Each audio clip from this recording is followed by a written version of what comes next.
Сәлем достар, менің каналыма қош келдіңіздер. Бүгін осындай корейский салат деп атайды, яғни шимши деп те атайды. Осындай тұздап, осындай капуста салат дайындайтын боламыз. Видеоны соңына дейін қараңыздар. Дәл дүкендегіндей болатынына 100% кепілдік беремін.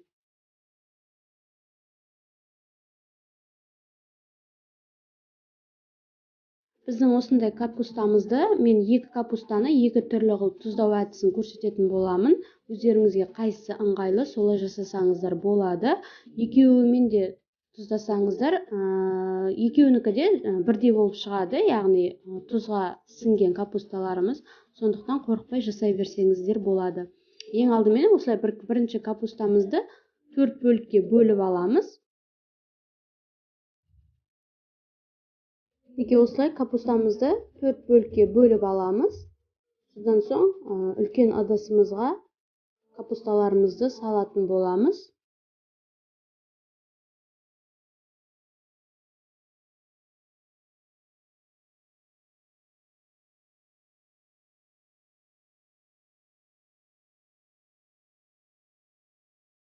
Осылай капусталарымызды салып, енді суымызды дайындап аламыз. Менде шамамен 6 литрдей су кетті, және оған 10 қасық тұз салатын боламыз. Шамамен 140 граммдай тұз салдым. Осылай тұзымызды араластырып, капустамыздың үстіне құямыз, және үстін бастырып 2 күнге қалдыратын боламыз.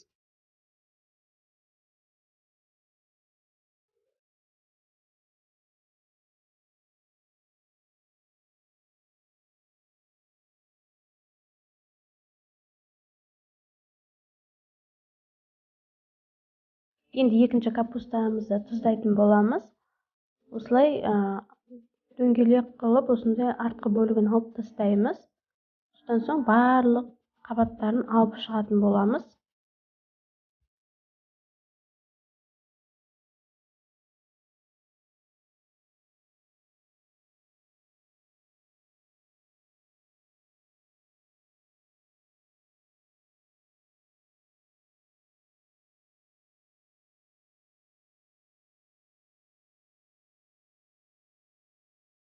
Енді табағымызды осындай үлкен табақ алып аламыз, және барлығын бір-бірлеп үстіне тұз шашып шығатын боламыз.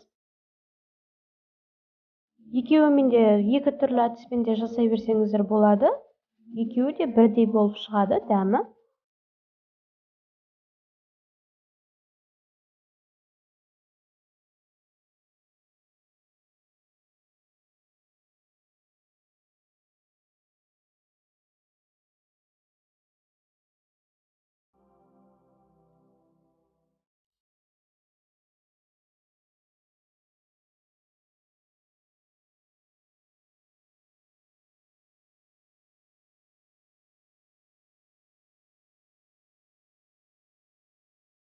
Мінекей бәрін тұздап болдым. Енді үстіне мұздай суымызды құямыз.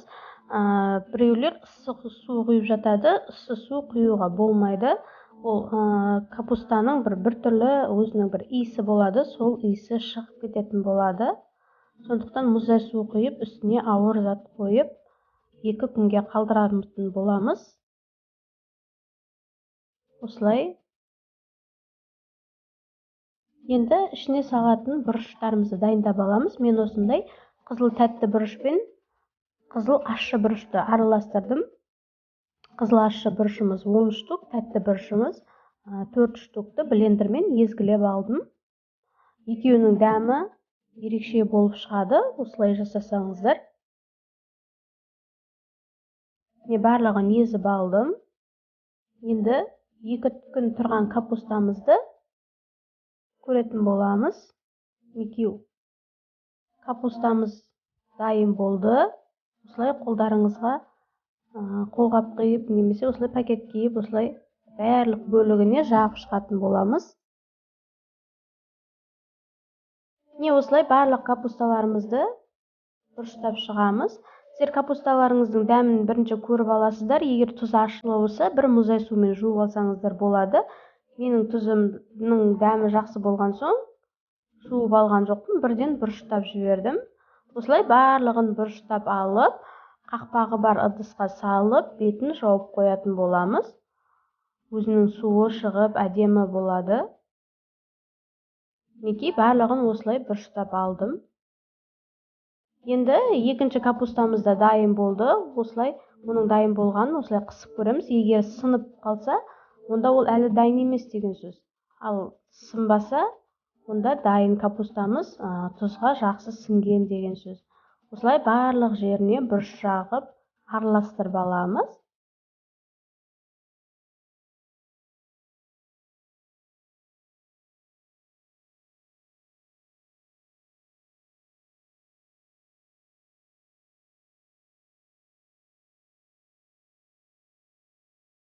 Мінекей барлығын араластырып алдым. Өзінің суы шықты, керемет болды. Мінекей капустамыз дайын болды. Өте күшті, тәбет ашатындай барлық тамақтармен қосып жеуге болады. Осылай дүкеннен сатып алмай-ақ өзіміз қолдан жасап аламыз. Видеоны соңына дейін қарағандарыңызға рахмет. Сіздермен бірге болған аспаз келін. Менің видеома лайк басып, комментарий қалдыруды ұмытпаңыздар.